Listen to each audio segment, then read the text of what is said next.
കോളേജിൽ പോയാൽ റെഡി ആയാലോ? ഗെറ്റ് റെഡി വിത്ത് മീ ചെയ്യുമ്പോൾ ഇങ്ങനെ ഒരു ആക്ഷൻ വേണം കേട്ടോ, എന്നാലും അതൊരു ഹൈലൈറ്റ് ആവുള്ളൂ. അപ്പോൾ ആദ്യമേ തന്നെ നമ്മൾ എന്ത് ചെയ്യണം? ഒരു മോയ്സ്ചറൈസർ അപ്ലൈ ചെയ്യണം.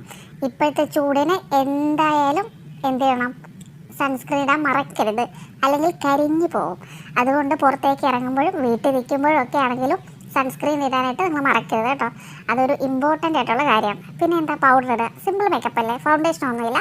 നമ്മൾ എന്ത് ചെയ്യുക? പൗഡർ ഇട്ടിട്ട് കണ്ണെഴുതുക. ഇൻസൈറ്റിൻ്റെ ഒരു ഐലൈനർ. കണ്ണെഴുതി തുടങ്ങിയപ്പോഴേ പണിപാളി. ഞാൻ പ്രതീക്ഷിക്കാതെ തന്നെ ഒരു വാല് ഒരു വശത്ത് വീണു.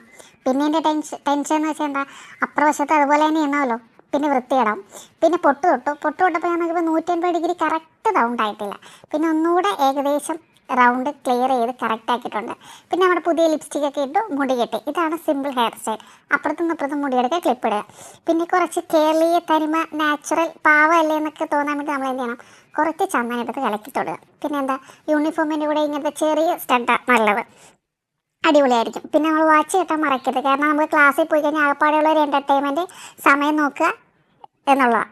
പിന്നെ ടാഗ് ഇടാനും മറക്കരുത്, കൺസെഷൻ കിട്ടത്തില്ല. പിന്നെ ഇപ്പോഴത്തെ ചൂടിനും വിയർപ്പിനും പെർഫ്യൂം അടിക്കുന്നത് നിർബന്ധമായിരിക്കും, അല്ലെങ്കിൽ കൂട്ടത്തിരിക്കുന്നവർ ഓടിപ്പോവും.